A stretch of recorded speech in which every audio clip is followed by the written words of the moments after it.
অসমবাসীৰ বাবে গৌৰৱৰ ক্ষণ স্বৰ্ণ পদকেৰে গৌৰৱ কঢ়িয়াই আনিলে অসমৰ জীয়ৰীয়ে সৰ্বভাৰত ভিত্তিত শাস্ত্ৰীয় কথক নৃত্যত সোণৰ পদক লাভ অসম কন্যাৰ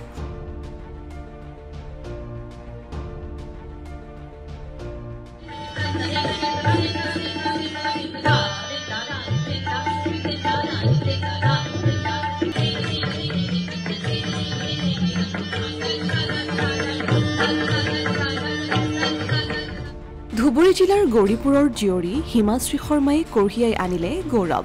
দিল্লীৰ নয়ডাত অনুষ্ঠিত যুৱ মহোৎসৱ সৰ্বভাৰত ভিত্তিত শাস্ত্ৰীয় কথক নৃত্যত সোণৰ পদক লাভ কৰি অসমলৈ সুনাম কঢ়িয়াই আনিবলৈ সক্ষম হৈছে হিমাশ্ৰী শৰ্মা উল্লেখ্য যে ছত্তীশগড়ৰ ইন্দিৰা কলা বিশ্ববিদ্যালয়ৰ পৰা প্ৰতিনিধিত্ব কৰি সৰ্বভাৰত ভিত্তিত অনুষ্ঠিত হোৱা যুৱ মহোৎসৱ কথক নৃত্য প্ৰতিযোগিতাত প্ৰথম স্থান দখল কৰিবলৈ সক্ষম হৈছে এগৰাকী অসম কন্যাই ৰাজ্যলৈ সুনাম কঢ়িয়াই অনা হিমাশ্ৰী শৰ্মাক বিভিন্নজনে শিল্পীগৰাকীৰ নিজ ঘৰত উপস্থিত হৈ সম্বৰ্ধনা জ্ঞাপন কৰে জানিব পৰা মতে প্ৰয়াত পিতৃ হিৰণ শৰ্মাও সাংস্কৃতিকৰ লগত জড়িত পিতৃ মাতৃৰ পৰা পোৱা সাহস আৰু অনুপ্ৰেৰণাৰ বাবে অসম ৰাজ্যিক সংগীত কলা বিশ্ববিদ্যালয়ৰ পৰা কথক নৃত্যত স্নাতক ডিগ্ৰী লাভ কৰে হিমাশ্ৰীয়ে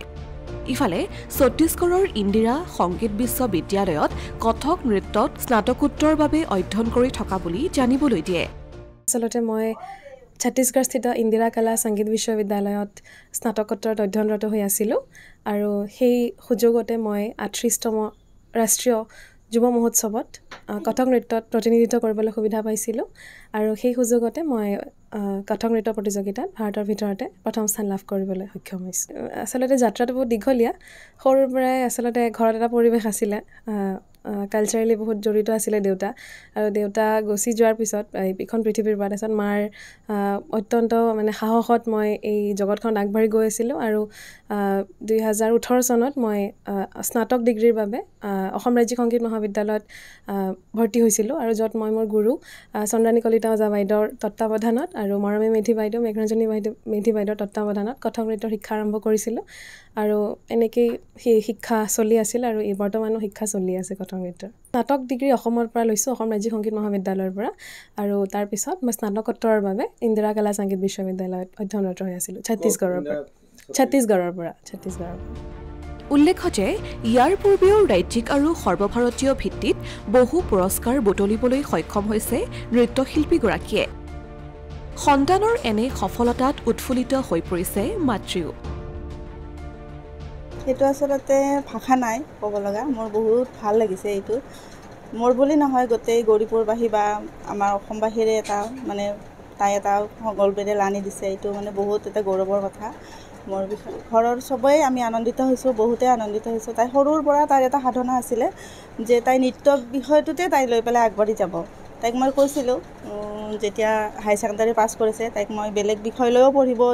দিছিলোঁ কিন্তু তাই সেইটোত কোনোদিনেই মানে আগ্ৰহী নাছিলে তাই মাত্ৰ এইটো লৈয়ে পঢ়িব আনকি হেণ্ডিক কলেজত ছিটো পাইছিলে তাই এডমিশ্যন দিব যাতে তাই নামি আহিছে যে মই ইয়াতে নপঢ়োঁ মই এইটো লৈয়ে পঢ়িম তো সেনেকৈ তাই ষ্টেট মিউজিক কলেজত গুৱাহাটীৰ এডমিশ্যন লৈ বৰ্তমান ছত্তীশগড়ৰ পৰা তাই MU's পৰীক্ষা দি আহিছে লাষ্ট ইয়াৰত আহি এইবাৰ তাই গ'ল্ড মেডেলটো পালে এইটো মানে তাই মোক যেতিয়া ছত্তীশগড় গৈছিল তাইক যেতিয়া মই ট্ৰেইনত তুলি দিছিলোঁ তেতিয়া তাই মোক কৈছিল যে মই মাটোৰ হাতত সোণৰ পদকটো তুলি দিম কিন্তু সেইটো তাই বাস্তৱায়িত কৰি দেখুৱালে বহুতে ভাল লাগিছে এইটো মানে ভাষাৰে প্ৰকাশ কৰিব নোৱাৰিম আৰু হিমাশ্ৰীৰ এই সাফল্যত সুখ প্ৰকাশ কৰিছে ধুবুৰী জিলাৰ সমাজকৰ্মীগৰাকীয়েও আগন্তুক দিনত উন্নতিৰ জখলাত আগুৱাই যাবলৈ আশীৰ্বাদ প্ৰদান কৰিছে চাওক এইটো গৌৰীপুৰবাসীয়ে নহয় এইটো গোটেই অসমবাসীয়ে সেইটো আমি গৌৰৱ অনুভৱ কৰিছোঁ কিয়নো ভাৰতবৰ্ষৰ ভিতৰত প্ৰথম স্থান লাভ কৰি যে তাই লৈ আহিছে সেইটো আমাৰ অসমবাসীয়ে